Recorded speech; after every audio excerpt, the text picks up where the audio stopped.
இறையேசுவில் பிரியமான சகோதர சகோதரிகளே, நமது ஆண்டவர் இயேசு கிறிஸ்துவுடைய திருப்பெயரால் உங்களுக்கும் உங்கள் குடும்பத்தில் இருக்கிற அனைவருக்கும் அன்பும் சமாதானமும் மகிழ்ச்சியும் உண்டாவதாக. அன்புமிக்கவர்களே, ஆகஸ்ட் மாதம் 28ஆம் தேதி தாயாம் திரு அவை திருச்சபையினுடைய மிகச்சிறந்த புனிதர்களுள்ள ஒருவராக இருக்கிற ஹிப்போ நகரத்தினுடைய புனித அகுஸ்தின் அவர்களுடைய நினைவு நாளைத்தான் கொண்டாடுகிறது. அன்புமிக்கவர்களே, நேற்று தான் இவருடைய தாயார் புனித மோனிகா அவர்களுடைய நினைவு நாளை கொண்டாடினோம். திருச்சபையினுடைய வரலாற்றில் மிகச்சிறந்த இறையியலாளர் என்று ஒருவரை நம்ம சொன்னோம் என்றால் நிச்சயமாக புனித அகுஸ்தினாரைத்தான் நம்ம சொல்ல வேண்டும். நேற்று இவரை பற்றின கொஞ்சம் வாழ்க்கை குறிப்பை நான் சொன்னேன். இவருடைய தந்தை பட்ரீஷியஸ் என்பவர் ரோமை அரசாங்கத்தினுடைய ஒரு சமயத்தை பின்பற்றியவர். இவருடைய தாய் ஒரு கிறிஸ்தவர்.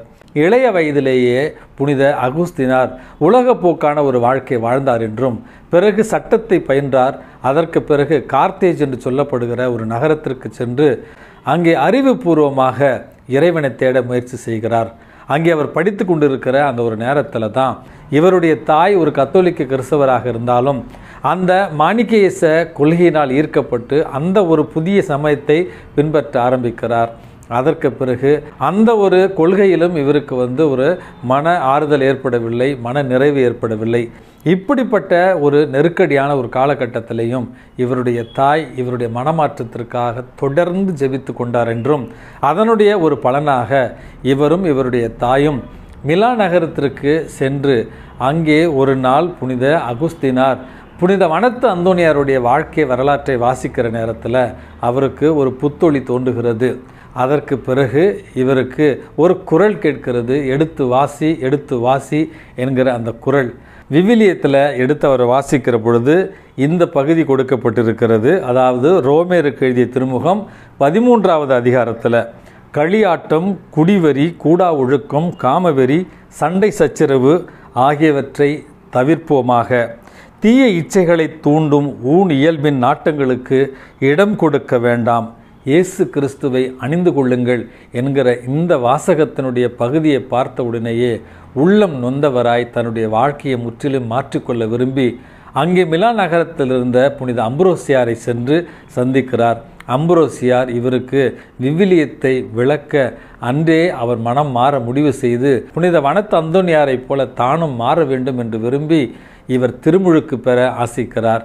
இவருடைய தாயினுடைய அருகிலிருந்து திருமுழுக்கை பெற்ற புனித அகுஸ்தினார் அன்று முதல் இறையியலை மக்களுக்கு எடுத்துரைக்கிற, இறையியலை பற்றி எழுதுகிற, கடவுளுடைய மீட்பை பற்றி புத்தகங்கள் எழுதுகிற, கடவுளுடைய அருளை பற்றி மக்களுக்கு புரிய வைக்கிற அளவுக்கு தன்னுடைய அறிவையும் ஞானத்தையும் மக்களுக்காகவும் திருச்சபையினுடைய வளர்ச்சிக்காகவும் பயன்படுத்தி திருச்சபையினுடைய மாபெரும் இறையியலாளர் என்று இவர் அறியப்படுகிறார்.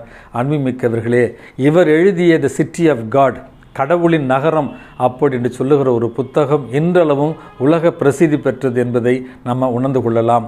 அதற்கு பிறகு மீட்பை பற்றியும் இறை அருளை பற்றியும் பேசுகிற பொழுது புனித அகுஸ்தினார் சொல்லுவார், உங்களுடைய உதவியும் அல்லது உங்களுடைய விருப்பமும் இன்றி உங்களை படைத்த இறைவன் உங்களுடைய ஒத்துழைப்பு இன்றி உங்களை அவர் மீட்க மாட்டார் அப்படின்னு சொல்லி, இறை அருள் நம்முடைய மீட்பிற்காக தினமும் கிடைக்கிறது.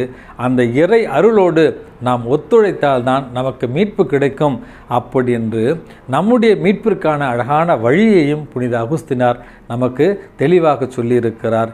இந்த புனிதரை பற்றி பேச வேண்டுமென்றால் 1 மணி நேரம் கூட சளைக்காமல் பேசலாம். அன்புமிக்கவர்களே, தன்னுடைய வாழ்க்கையில் கடந்த காலத்தில் கடவுளுக்கு எதிராகவும் மனிதருக்கு எதிராகவும் தான் செய்த குற்றங்களை ஒரு புத்தகமாக எழுதி குற்ற ஏற்பு, கன்ஃபெஷன்ஸ் ஆஃப் சென்ட் அகஸ்டின் என்று சொல்லுவார்கள், அல்லது இன்றைக்கு நம்முடைய வார்த்தைகளில் பயன்படுத்த வேண்டும் என்றால் தன்னுடைய வாக்கு மூலத்தை, வாழ்க்கையினுடைய வாக்கு மூலத்தை ஒரு புத்தகமாக எழுதி இனிவரும் சந்ததியினர் எப்படிப்பட்ட பாவங்களில் ஈடுபடக்கூடாது, மாறாக கடவுளுடைய அருளை பெற்றவர்களாக தங்களுடைய மீட்பிற்காக ஒவ்வொருவரும் தனிப்பட்ட முறையில் உழைத்திட வேண்டும் என்கிற அழகான கருத்தை தான் இந்த புனித அகுஸ்தினாருடைய வாழ்வு நமக்கு தெளிவுபடுத்துகிறது. இன்றைக்கு நமக்கு கொடுக்கப்பட்டிருக்கிற நற்செய்தி வாசகத்தில் நமது ஆண்டவர் இயேசு கிறிஸ்து பரிசேயர்களையும் சதுசேயர்களையும் பார்த்து இன்றைக்கு ஒரு குறியீடு சொல்லுகிறார், ஒரு வார்த்தையை பயன்படுத்துகிறார். வெள்ளையடிக்கப்பட்ட கல்லறைகளே அப்படின்னு சொல்லுகிறார்.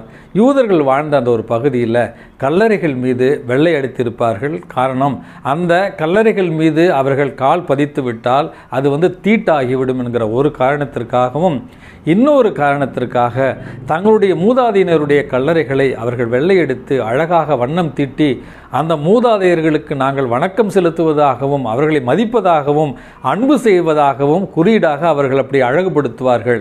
அதைத்தான் ஆண்டவர் சொல்லுகிறார், இந்த கல்லறைகள் மேலே வண்ணம் தீட்டப்பட்டு இருந்தாலும் கல்லறைக்கு அடியில் அழுக்கும் அழுகிய உடல்களும் தானே இருக்கின்றன என்பதை கூறி, இந்த மண்ணுலகில் நம்முடைய வாழ்க்கை என்பது இந்த வெளிப்புற தோற்றத்தை வைத்து அல்ல, மாறாக நம்முடைய உள்ளம் தூய்மையானதாக இருக்க வேண்டும், நம்முடைய எண்ணங்கள் தூய்மையானதாக இருக்க வேண்டும், நம்முடைய செயல்பாடுகள் தூய்மையானதாக இருக்க வேண்டும், நம்முடைய வாயிலிருந்து வருகிற வார்த்தைகள் தூய்மையானதாக இருக்க வேண்டும் என்று நம்முடைய வாழ்வு உள்ள தூய்மை உள்ள ஒரு வாழ்வாக இருக்க வேண்டும் என்பதைத்தான் இன்றைக்கு நமக்கு அறிவுறுத்துகிறார். வரலாற்றில், அதுவும் புனிதர்களுடைய வரலாற்றில் நம்ம பார்க்கிற பொழுது, புனித பிரான்சிஸ்கு அசிசியார் அவர் கடவுளுடைய அனுபவத்தை பெறுவதற்கு முன்பாக எப்படி இருந்தார், கடவுளுடைய அனுபவத்தை பெற்ற பிறகு வரலாற்றில் இயேசுவை மிக நெருக்கமாக பின்பற்றிய புனிதர்களில் ஒருவராக புனித அசிசியாரை நம்ம பார்க்கிறோம். அதே மாதிரி புனித லோயோலா இஞ்ஞாசியார் அவர் இயேசுவினுடைய அனுபவத்தை பெறுவதற்கு முன்பாக ஒரு உலகப்போக்கான ஒரு வாழ்க்கையை வாழுகிறார். இந்த உலகத்தின் அதிகாரங்களையும் செல்வங்களையும் ஆண்டு கொள்ள வேண்டும் என்கிற ஒரு வாழ்க்கையை வாழ்கிறார். ஆனால் இறை அனுபவத்தை பெற்ற பிறகு முற்றிலுமாக மாறியவராய் இன்றைக்கு சேசு சபை உருவாவதற்கு அடிப்படையான ஒரு காரணமாக இருக்கிறார் புனித லோயோலா இஞ்ஞாசியார். ஜான் நியூட்டன் என்று சொல்லப்படுகிற ஒருவர் அடிமை சந்தையினுடைய தலைவராக இருக்கிறார். ஆப்பிரிக்கா கண்டத்திலிருந்து அடிமைகளை கடத்தி ஐரோப்பா நாடுகளில் வியாபாரம் செய்கிற ஒருவராக மாறிப்போனார். மிகவும் ஒழுக்கக்கேடான, மிகவும் தவறான ஒரு வாழ்வை வாழ்ந்த அவர் இறை அனுபவத்தை பெற்ற பின் முற்றிலுமாக தன்னை மாற்றிக்கொண்டு இயேசுவுக்கான ஒரு வாழ்வை வாழ்கிறார். அவர் எழுதிய ஒரு பாடல் தான் அமேசிங் கிரேஸ் அப்படின்னு சொல்லப்படுகிற, நம்முடைய உள்ளத்திற்கும் மனதிற்கும் புலப்படாத கடவுளுடைய அருள் ஒவ்வொரு நாளும் நம்மை ஆட்கொள்ளுகிறது, ஒவ்வொரு நாளும் நம்மை அது வழிநடத்துகிறது. நான் பாவியாக அலைந்து திரிந்தேன், ஆனால் கடவுளுடைய அருள் என்னை மீட்டு கொண்டது என்கிற உலக புகழ்பெற்ற பாடலை எழுதியவர் தான் அந்த ஜான் நியூட்டன் என்பவர். அன்புமிக்கவர்களே, இப்படியாக பல உதாரணங்களை நான் சொல்ல முடியும். அதாவது பாவமான ஒரு வாழ்க்கையை வாழ்ந்திருந்தாலும் இறைவனுடைய அருளை, இறைவனுடைய அனுபவத்தை பெற்ற பிறகு இயேசுவுக்கான ஒரு வாழ்வு. புனித அகுஸ்தினார் சொன்ன வார்த்தைகளில் ஒன்றை சொல்லி இந்த மறைவுரை நிறைவு செய்கிறேன். Every saint had a past, every sinner has a future. அப்படி என்றால் ஒவ்வொரு புனிதருக்கும் பாவமான அல்லது தவறான ஒரு வாழ்க்கை இருந்திருக்கிறது.